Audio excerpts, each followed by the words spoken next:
हाँ जी बच्चों, आज एक नया चैप्टर स्टार्ट कर रहे हैं फाइनेंशियल मैनेजमेंट में, और वो है लीवरेज।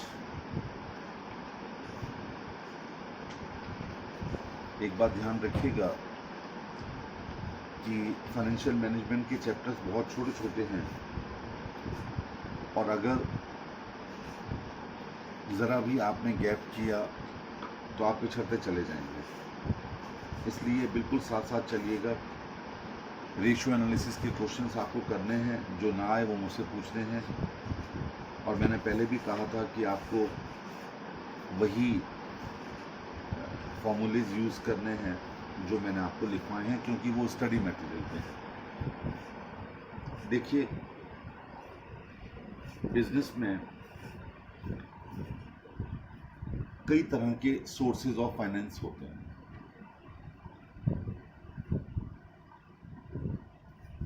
यानी बिजनेस में जो पैसा लगाया जाता है, उस पैसे के कई सारे साधन होते हैं, सोर्सेज होते हैं। इन सोर्सेज को अलग अलग तरीके से हम लोग क्लासिफाई कर सकते हैं। जैसे बेस्ड ऑन टाइम 3 सोर्स होते हैं: लॉन्ग टर्म, मीडियम टर्म और शॉर्ट टर्म।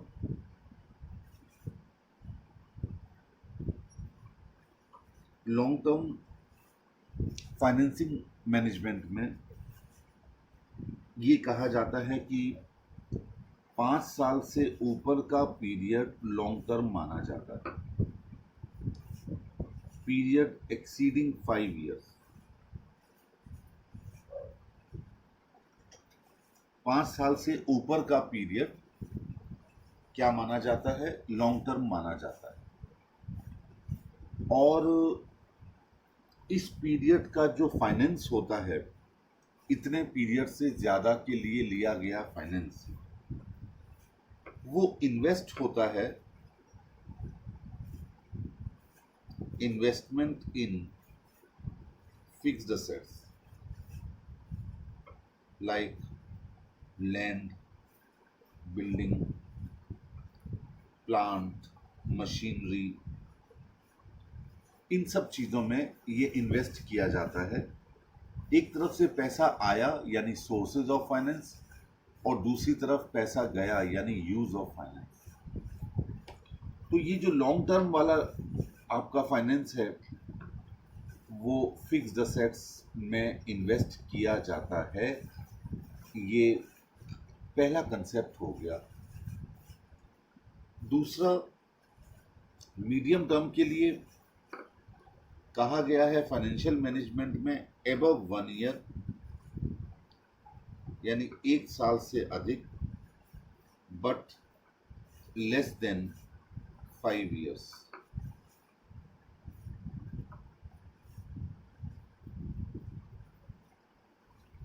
एक साल से अधिक और 5 साल से कम पीरियड के लिए अगर आपने कहीं से फाइनेंस जुटाया है, तो उसे मीडियम टर्म फाइनेंस कहा जाता है। और इसको हम इन्वेस्ट करते हैं इंटेंसिव एडवर्टीजमेंट कैंपेनिंग में,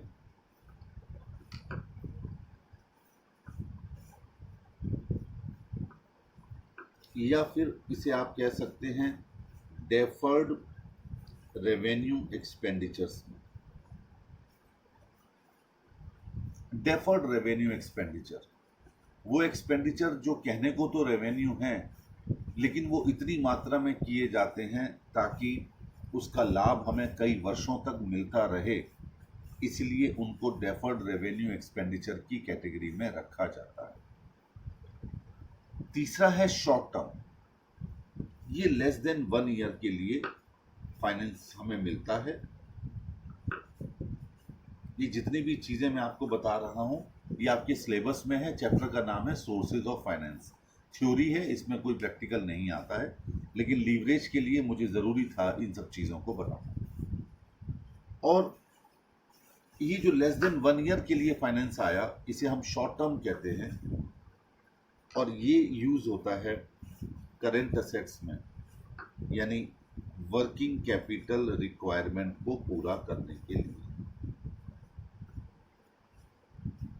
तो पहला बेस्ड ऑन टाइम क्लासिफिकेशन अगर सोर्सेज ऑफ फाइनेंस का करते हैं तो वो 3 तरीके का हो गया, लॉन्ग टर्म, मीडियम टर्म और शॉर्ट टर्म। मैंने तीनों का पीरियड बताया आपको, कितने कितने समय के लिए मिलता है, और साथ में ये बताया कि इसे किस तरीके से इन्वेस्ट किया जाता है। अब अपने दिमाग में बैलेंस शीट को लाइएगा। बैलेंस शीट की लायबिलिटी साइड ये सोर्सेज ऑफ फाइनेंस को दिखाती है, जहां हम इक्विटी शेयर कैपिटल शो करते हैं, प्रेफरेंस शेयर कैपिटल शो करते हैं, जहां पर हम रिजर्व्स एंड सरप्लस शो करते हैं, जहां डिबेंचर्स दिखाते हैं, जहां बैंक का लोन दिखाते हैं, और साथ में जहां हम करंट लायबिलिटीज दिखाते हैं। करंट लायबिलिटीज भी एक तरीके का शॉर्ट टर्म फाइनेंस है, जो हम लोगों से उधार माल खरीदते हैं या लोगों से काम करवा करके उनको टाइम पर पेमेंट नहीं करते, वो भी तो हमारा फाइनेंस का सोर्स है। तो असेट साइड को पूरी तरीके से सोर्सेज ऑफ फाइनेंस कहा जाता है, और लायबिलिटी साइड, सॉरी मैं गलत बोल गया, लायबिलिटी साइड को सोर्सेज ऑफ फाइनेंस के नाम से बुलाया जाता है, और असेट साइड को यूजेज ऑफ फंड या यूजेज ऑफ फाइनेंस के नाम से पुकारा जाता है। आप इन तीनों को देख लीजिए, जहां मैंने यूज बताया वो सब का सब असेट साइड में ही दिखाया जाता है, चाहे वो डेफर्ड रेवेन्यू एक्सपेंडिचर हो, चाहे वो लैंड हो, बिल्डिंग हो, प्लांट एंड मशीनरी हो, ये सारी चीजें, प्लस वर्किंग कैपिटल यानी करेंट असेट्स का इन्वेस्टमेंट भी हम यही शो करते हैं।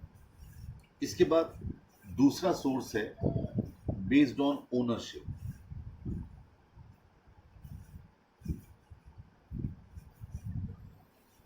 ओनरशिप को बेस मानते हुए 2 तरह के सोर्सेज होते हैं। एक होता है ओनर्स कैपिटल,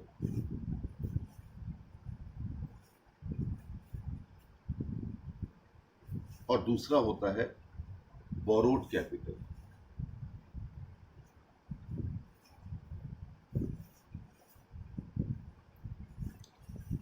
ये इससे अलग नहीं है जो अभी हमने बेस्ड ऑन टाइम डिस्कस किया था, बल्कि ये दूसरा प्रकार है। यानी कुछ लोगों ने इसे इस तरीके से डिफाइन किया कि फाइनेंस के सोर्सेज इस टाइप के होते हैं।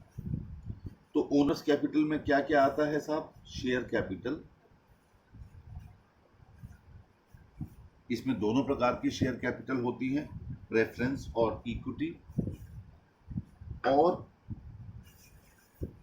जहां तक सवाल है दूसरा, वो होता है रिटेन्ड अर्निंग्स।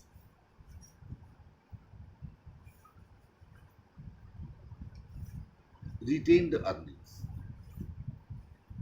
ये these are the owner's capital, यानी उसकी अपनी कैपिटल होती है।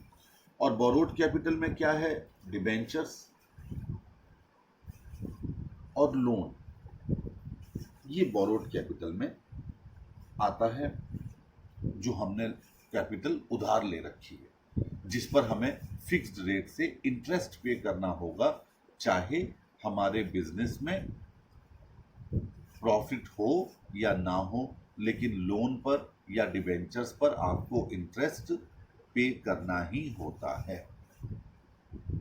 चलिए, दूसरा पार्ट हमने डिस्कस कर लिया, ये डिटेल्ड में और आता है, मैं आपको इसके नोट्स दूंगा सोर्सेज ऑफ फाइनेंस के, मेरी बुक में है, आप इसको जरा चेक कर लेना कि उसमें ये सारी चीज़ें डिटेल में आपको दी गई हैं सोर्सेज ऑफ फाइनेंस के नाम से। और कितने पेज का चैप्टर है जरा देखना, 17 पेज का चैप्टर है, उसमें ये सारी चीज़ें हमने आपको डिटेल में दे रखी हैं। आज तो हम सिर्फ इसका एक छोटा सा पार्ट आपके साथ डिस्कस कर रहे हैं, क्योंकि हमें वहाँ पर लीवरेज आपके साथ डिस्कस करना है। और अच्छा रहेगा थोड़ा सा आप मेरी बात को समझो, जब आपको ये लगे कि आप बाकी सब्जेक्ट से बोर हो गए हो, तो लेटे लेटे आप ये थ्योरी के चैप्टर्स पढ़ लिया करो, जैसे सोर्सेज ऑफ फाइनेंस है फाइनेंशियल मैनेजमेंट में, या पहला चैप्टर है जिसमें फाइनेंशियल मैनेजमेंट क्या होता है, उसके ऑब्जेक्ट्स क्या है, ये सब चीज़ पढ़ते रहोगे ना, तो ये चैप्टर, ये सब्जेक्ट आपके लिए खुलता चला जाएगा। बस इसको पढ़ना है, जैसे रेशियो एनालिसिस का चैप्टर था, हमने पढ़ लिया, हमने फॉर्मूले याद कर लिए, लेकिन उसका इंटरप्रिटेशन भी हमें देना पड़ता है। तो जितना आप ये सब चीज़ें डिटेल में पढ़ोगे, ये टॉपिक आपके लिए, ये सब्जेक्ट आपके लिए बहुत इजी हो जाएगा और 80 नंबर 85 नंबर तक दे सकता है आपको, और एग्ज़ाम में ये फाइनल में भी आएगा, तो इसलिए आगे बहुत काम करेगा। तीसरा बेस होता है based on sources of generation.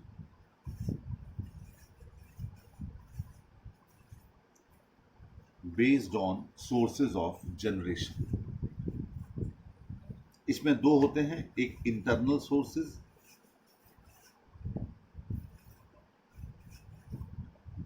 और दूसरे एक्सटर्नल सोर्सेज। इंटरनल सोर्सेज क्या हैं हमारे?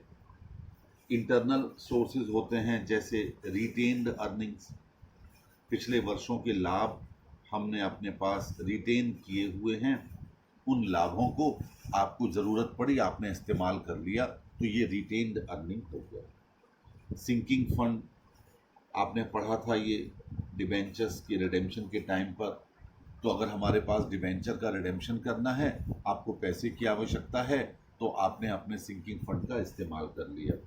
या और अलग टाइप की जो हमारी अर्निंग्स होती हैं, जिनको हम अपने यहाँ रिजर्व्स के रूप में रख लेते हैं, वो सारी चीज़ें इंटरनल सोर्सेज मानी जाती हैं। यानी पैसे की आवश्यकता पड़ी तो आपने अपने इंटरनल सोर्सेज का ही इस्तेमाल कर लिया। एक्सटर्नल सोर्सेज क्या हैं? जैसे fresh issue of share capital, आपने शेयर कैपिटल को इशू किया, या डिबेंचर्स या लोन टेकिन, ये सब एक्सटर्नल सोर्सेज होते हैं। यानी आपने अपनी आवश्यकता को इंटरनल नहीं बल्कि बाहर के सोर्स से पूरा किया। तो इस तरीके से आपने सोर्सेज ऑफ फाइनेंस को यहाँ पर डिस्कस किया, based on time, based on ownership और based on sources of generation. अब आप कहेंगे सर आपने ये क्यों बताया, अब शुरुआत हो रही है, मैंने ये सब क्यों बताया? इन सारी चीज़ों को देख करके एक बात क्लियर हो रही है कि बिजनेस में हम पैसा अपनी जेब से भी लगाते हैं और हम डिबेंचर या लोन लेकर के भी अपने बिजनेस को फाइनेंस करते हैं। ये बात क्लियर हो गई।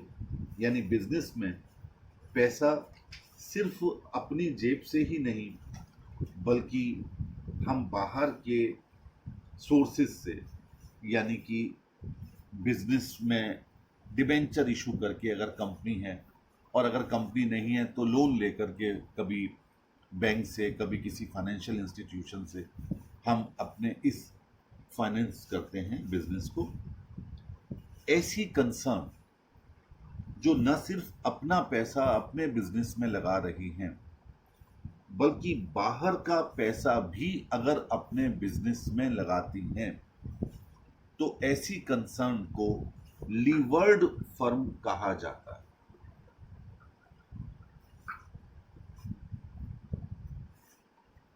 अब मैं लीवरेज वाले चैप्टर पर आ गया। लीवर्ड फर्म यानी वो फर्म जिसने पैसा अपना भी लगा रखा है और बाहर का लोन भी लगा रखा है बिजनेस में। देखिए, ये लीवर्ड शब्द बना लीवर से। लीवर क्या होता है? आपने देखा होगा गाड़ियों के साथ में एक ऐसा टूल आता है जो कई बार पंचर हो जाने पर, हमारा स्टेपनी पंचर हो जाने पर, हम उस टूल से अपनी गाड़ी को लिफ्ट करते हैं, ऊंचा कर देते हैं, मतलब ऊपर उठा देते हैं। बहुत छोटा सा ये एक टूल होता है और बहुत बड़ी गाड़ी को ये ऊपर उठा देता है। कैसे उठाता है? इसमें इस तरीके का एक टूल होता है और यहां पर बीच में इस तरीके से एक गोल गोल सा अंदर से निकलता है जो यहां पर एक पुली लगी होती है, इसको घुमाने से ये ऊपर की ओर उठता है। इसका एक हिस्सा जमीन के साथ चिपका रहता है, ये हिस्सा लैंड पर रहता है, ये हिस्सा भारी होता है, और जब हम इसको रोटेट करते हैं, घुमाते हैं, तो ये हिस्सा ऊपर की तरफ निकलता है और हमारी गाड़ी को जो ऊपर है उसको लिफ्ट कर देता है। ये लीवर है, ये लीवर है, ये जो घुमाने वाला हिस्सा है, जिसको घुमा करके ये प्रोसेसिंग हो रही है, ये लीवर का काम करता है। अब आप कहेंगे सर इसका बिजनेस से क्या लेना देना? बहुत लेना देना है बिजनेस से। क्या लेना देना है, जरा ध्यान से सुनिएगा।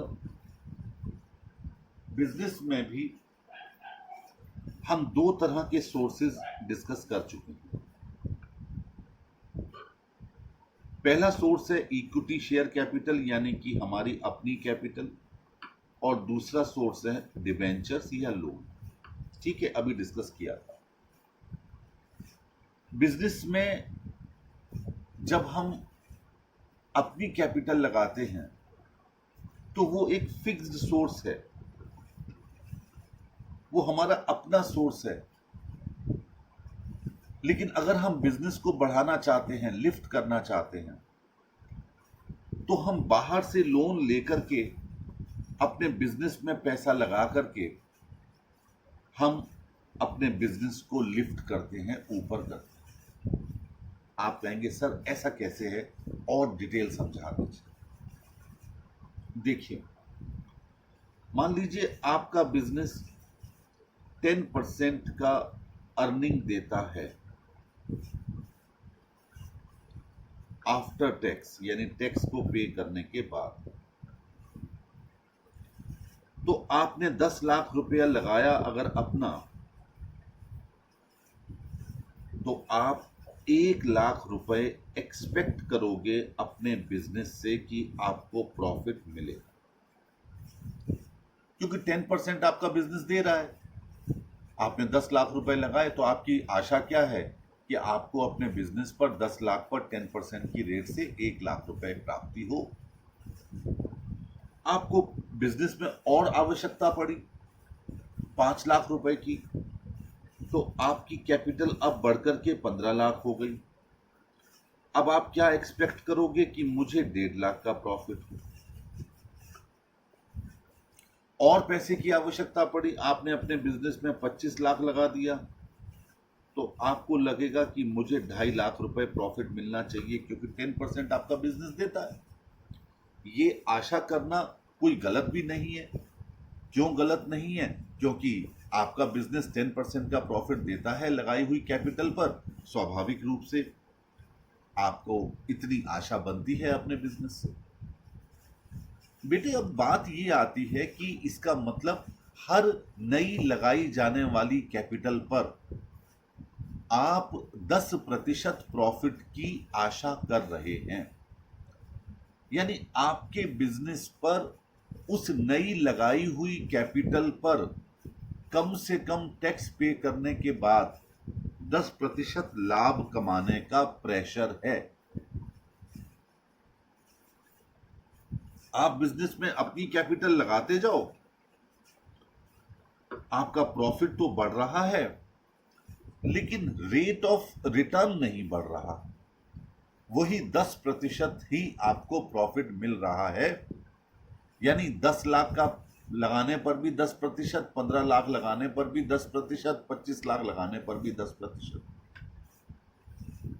अब इसका दूसरा पक्ष देखो कि जब आपने 5 लाख रुपए की आवश्यकता पड़ी, तो आपने 5 लाख रुपए बजाय अपनी जेब से लगाने के लोन ले लिया।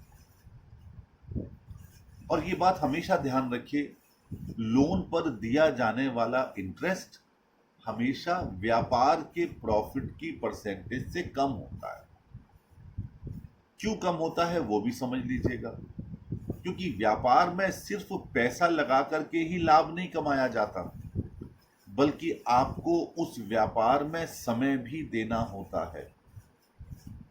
खाली व्यापार में आपने पैसा इन्वेस्ट कर दिया और आपको लाभ होना शुरू हो जाएगा, ऐसा नहीं सोच सकते आप। आपको सुबह 10 बजे से या 11 बजे से लेकर के रात को 8 या 9 बजे तक उस व्यापार में बैठना भी पड़ेगा, अपने संबंधों का इस्तेमाल भी करना पड़ेगा। तो स्वाभाविक रूप से व्यापार में कमाया जाने वाला लाभ, आप ध्यान से सुनिए मेरी बात को, व्यापार से कमाया जाने वाला लाभ ब्याज मिलने से जनरली अधिक होता है। तो मान लीजिए आपको लोन मिला 8% पर, यानी जरा गौर कीजिएगा, अभी तक क्या था कि 5 लाख रुपए आपने अपनी जेब से लगाए थे, तो टैक्स को घटाने के बाद 10% लाभ कमाने का प्रेशर आपके बिजनेस पर आ गया, क्योंकि आपने सोचा कि जब मैंने 10 लाख लगा रखा था तो मुझे 1 लाख का प्रॉफिट होगा, अब जब मैंने 15 लगाया तो मुझे 1.5 लाख का प्रॉफिट होना चाहिए। लेकिन आज जब आपने लोन लिया तो आपको 8% का इंटरेस्ट पे करना है, यानी आपके ऊपर अब प्रेशर 10% नहीं है बल्कि 8% है। अभी बात खत्म नहीं हुई। आप इंटरेस्ट जो पे करेंगे वो आपके बिजनेस के एक्सपेंसेस के रूप में P&L की डेबिट साइड में दिखाया जाता है। लेकिन जब आप डिविडेंड पे करते हैं वो एक्सपेंसेस के तौर पर नहीं दिखाया जाता, वो एप्रोप्रिएशन के तौर पर दिखाया जाता है। यानी डिविडेंड तो पे करने पर आपको टैक्स में कोई बचत नहीं होती, लेकिन इंटरेस्ट पे करने पर आपको टैक्स में बचत होगी, क्योंकि ये खर्चा है 8% का। वो टैक्स, मान लो आप 20% वाले सेगमेंट में आते हैं तो 8% का 20% 1.6% आपकी जेब से नहीं जाएगा बल्कि गवर्नमेंट की जेब से जाएगा। क्योंकि जब आप 40,000, 5 लाख का इंटरेस्ट हुआ 8% की दर से 40,000, जब ये 40,000 P&L की डेबिट साइड में दिखाओगे तो आपका प्रॉफिट 40,000 से कम हो जाएगा। जब 40 से कम होगा तो आपको कम प्रॉफिट पर टैक्स पे करना पड़ेगा। यानी यदि 20% आप सेगमेंट में आते हो तो आपको 8,000 रुपए टैक्स के कम पे करने पड़ेंगे। यदि आपने अपनी कैपिटल लगाई होती तो आपको ये टैक्स का बेनिफिट नहीं मिलता, क्योंकि वो डिविडेंड आप P&L की डेबिट साइड में नहीं दिखाते। तो 1.6% का आपको जो 20% 8% पर लाभ हुआ, यानी आपकी जेब से तो सिर्फ 6.4% पैसा जा रहा है। 6.4% का बर्डन रह गया। यदि आप 30% के टैक्स ब्रैकेट में आते हैं तो फिर 2.4 घट जाएगा, तो आपका ये रह जाएगा 5.6।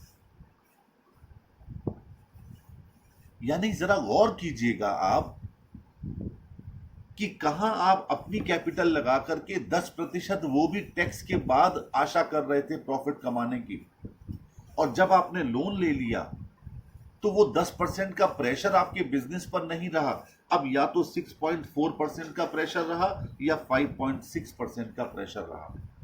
और मान लीजिए आप व्यापार में 10% भी प्रॉफिट कमा रहे हैं, तो 10 में से जब आपने 6.4% घटाया तो 3.6 बचा। ये जो आपने 10 लाख अपना लगा रखा था, आपको अब तक 10% फायदा हो रहा था, अब लोन लेने से 5 लाख आपका फायदा 10% से बढ़ गया। यानी लोन ने आपको कमा करके दिया, क्योंकि बिजनेस तो 10% का प्रॉफिट कमा रहा था, बल्कि टैक्स के बाद तो, टैक्स से पहले तो वो ज्यादा कमा रहा होगा क्योंकि आपने टैक्स भी पे कर दिया है इसमें से, और आपको अपनी जेब से खर्च करना पड़ रहा है 6.4% या 5.6%। इसका मतलब लोन ने भी आपको कमा के दिया। आपका जो पुराना रेट ऑफ रिटर्न था 10% 10 लाख पर, वो 100% बढ़ेगा। यानी इस छोटे से एग्जाम्पल से आगे एक चैप्टर और आएगा कैपिटल स्ट्रक्चर, तो वहां डिटेल डिस्कशन होगा। इसके बाद मैं कॉस्ट ऑफ कैपिटल करवाऊंगा, फिर कैपिटल स्ट्रक्चर करवाऊंगा। तो वहां पर एक बात बिल्कुल प्रोमिनेंटली निकल करके आएगी कि यदि व्यापार में पैसे की आवश्यकता है तो लोन लेने से हमारी रेट ऑफ रिटर्न हमेशा बढ़ती है, हमेशा बढ़ती है। हाँ, कुछ एक्सेप्शंस अलग हैं, वो तो मार्केट कंडीशन पर डिपेंड करता है। जैसे अब लॉकडाउन था, ये एक एबनॉर्मल कंडीशन थी, यहां पर मैं आपसे नहीं कह सकता कि लोन ले लेते, क्योंकि लोन लेने पर आपको ज्यादा इंटरेस्ट पे करना पड़ेगा, जबकि बिक्री है नहीं, सेल है नहीं, तो आपका व्यापार आज की डेट में पैसा लगा करके रिटर्न नहीं दे पा रहा है, तो यहां पर लोन नहीं लेना चाहिए। ये एबनॉर्मल कंडीशन थी, इसलिए मैं अपने शब्दों में 1% की गुंजाइश रख रहा हूं। अदरवाइज 99% मैं आपसे कह सकता हूं कि यदि हम बाहर के सोर्स यानी डिबेंचर और लोन से पैसा लगा करके अपने बिजनेस में एक्सपेंशन करते हैं, तो निश्चित तौर पर आपके बिजनेस का रेट ऑफ रिटर्न बढ़ेगा बढ़ेगा बढ़ेगा।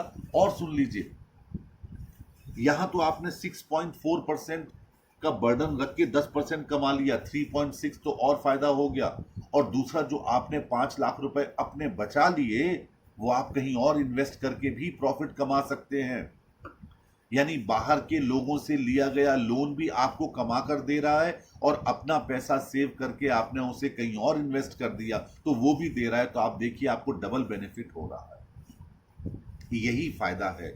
इसलिए जितने भी बड़े बड़े शोरूम वाले होते हैं, वो पहले अपना पैसा एक बार लगा लेते हैं, गुडविल बनाते हैं बहुत शानदार, उसके बाद लोग उनको उधार देना शुरू कर देते हैं। धीरे धीरे करके वो अपना पैसा निकाल करके दूसरे शोरूम में लगाते हैं, और गुडविल को कैश करके उधार माल लोगों से लेना शुरू कर देते हैं।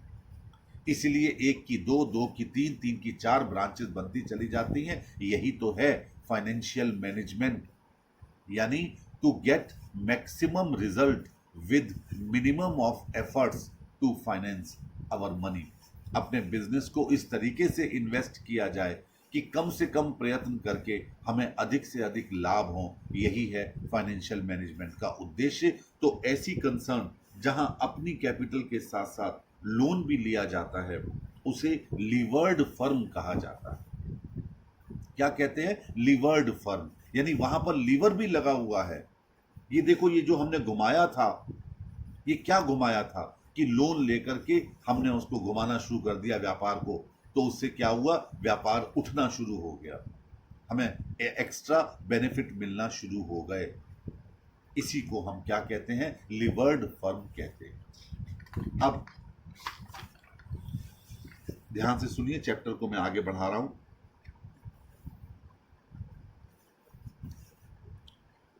अब आप कहेंगे, सर बड़ा आसानी से आपने कह दिया कि लोन ले लो, रिस्क भी तो होता है। जी बिल्कुल होता है। 2 तरह का रिस्क होता है, टाइप्स ऑफ रिस्क।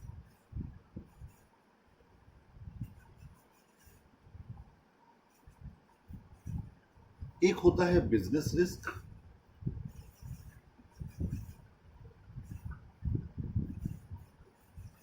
और एक होता है फाइनेंसिंग रिस्क।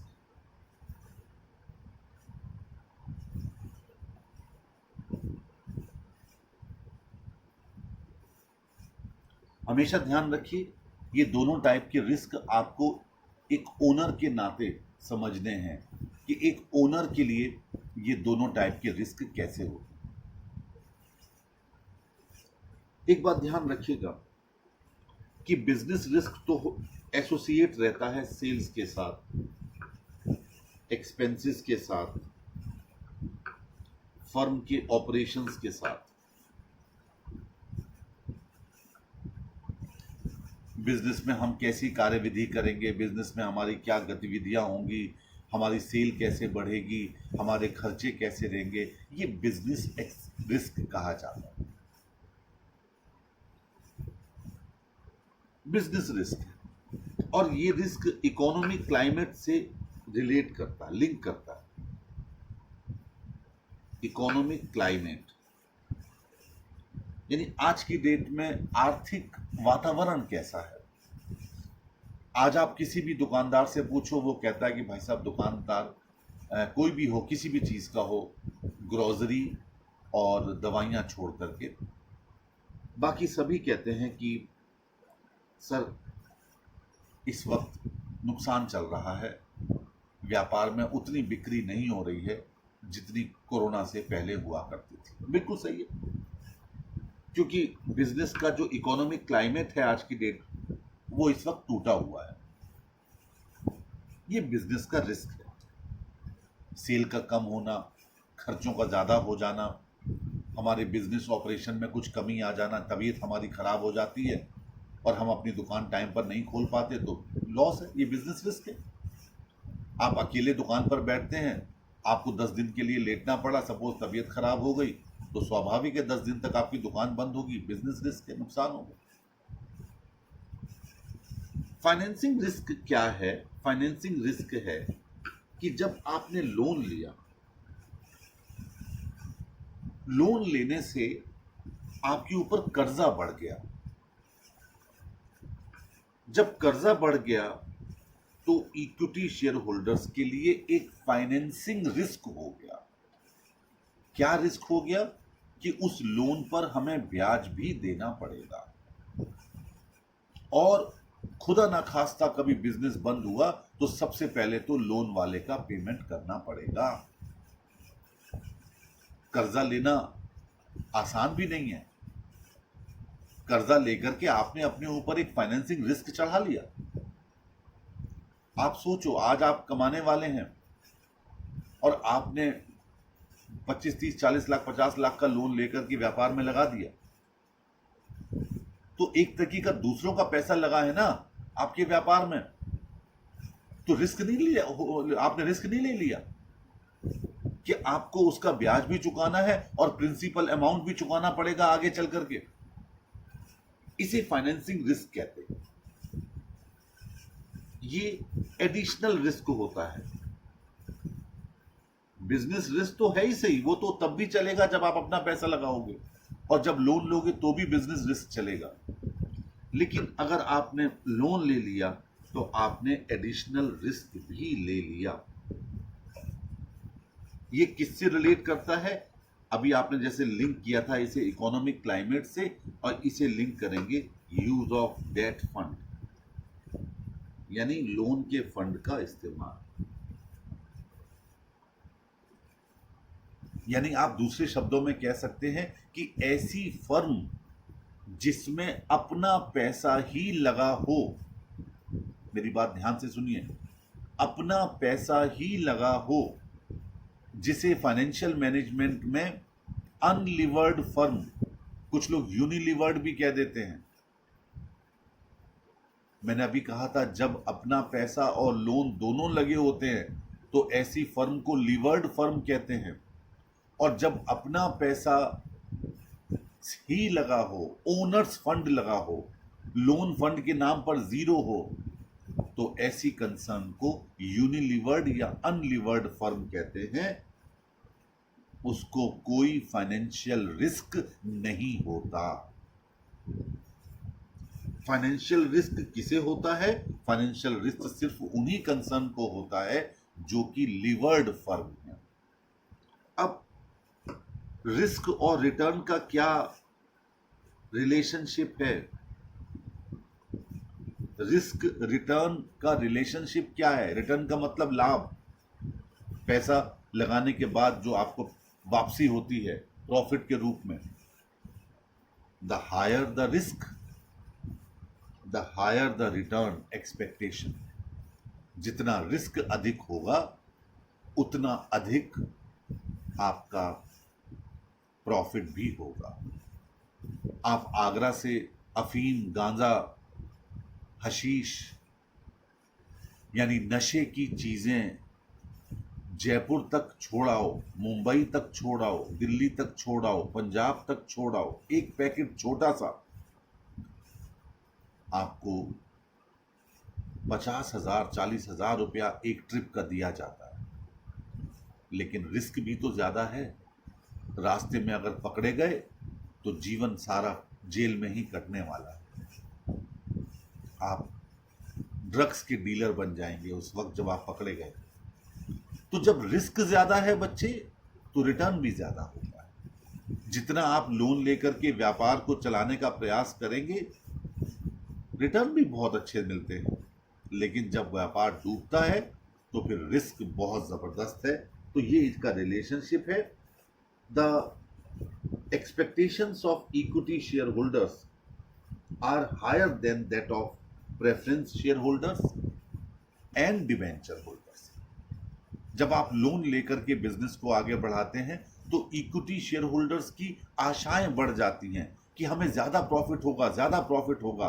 डिबेंचर होल्डर्स की आशाएं नहीं बढ़ती, प्रेफरेंस शेयर होल्डर्स की आशाएं नहीं बढ़ती। आप कहेंगे सर क्यों नहीं बढ़ती? क्योंकि डिबेंचर होल्डर्स को वो गिनती का जो आगे आपने देखा होगा परसेंटेज ऑफ इंटरेस्ट लगा होता है 8%, 5%, 6%, यही मिलता है। व्यापार कितना भी लाभ कमा ले उनको तो उतना ही मिलेगा। प्रेफरेंस शेयर होल्डर्स को भी डिविडेंड उतना ही मिलेगा जितना उनके नाम के आगे लगा हुआ है। तो इस तरीके से जब आप रिस्क लेते हैं तो इक्विटी शेयर होल्डर्स को अधिक रिटर्न मिलने की संभावनाएं बढ़ती हैं, उनकी एक्सपेक्टेशन हमेशा बढ़ती है। तो इसीलिए कहा जाता है a firm which has debt in its capital structure is called levered firm, whereas a firm having no debt financed only by equity is called unlevered या अनलीवर्ड फर्म। अनलीवर्ड कहना ज्यादा उचित है, अनलीवर्ड फर्म। और unlevered firm में expectations कम होंगी और लीवर्ड फर्म में एक्सपेक्टेशन हमेशा ज्यादा होंगी। अब चलते हैं बेटे टाइप्स ऑफ लीवरेज चैप्टर के उस भाग पर जिसके क्वेश्चंस करने को आपको मिलेंगे। टाइप्स ऑफ लीवरेज, अभी आपको बताया था दो टाइप के आपके रिस्क होते हैं, बिजनेस रिस्क और फाइनेंसिंग रिस्क। उसी प्रकार टाइप्स ऑफ लीवरेज उसी पर बेस्ड हैं। एक होता है ऑपरेटिंग लीवरेज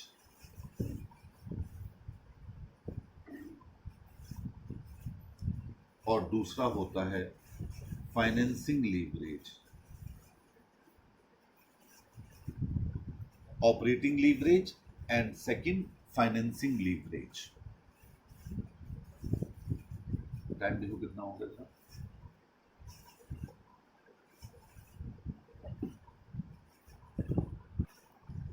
हाँ जी बच्चे, मैंने अभी आपको बताया ऑपरेटिंग लीवरेज और फाइनेंसिंग लीवरेज, और हमारा ये लेक्चर 37 मिनट पार कर गया है।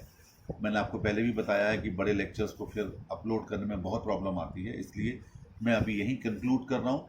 अगले लेक्चर में मैं इस पूरे चैप्टर को समाप्त कर दूंगा। लेकिन प्लीज़ बच्चे, मेरी बुक में जो आपको नोट्स दिए गए हैं उसको इतना पोर्शन पढ़ लीजिए जितना मैंने आपके साथ आज डिस्कस किया। हो सकता है मैं आज ही दूसरा लेक्चर रिकॉर्ड करके आपको अपलोड कर दूं और आज ही इस चैप्टर को समाप्त कर दूं। That's all.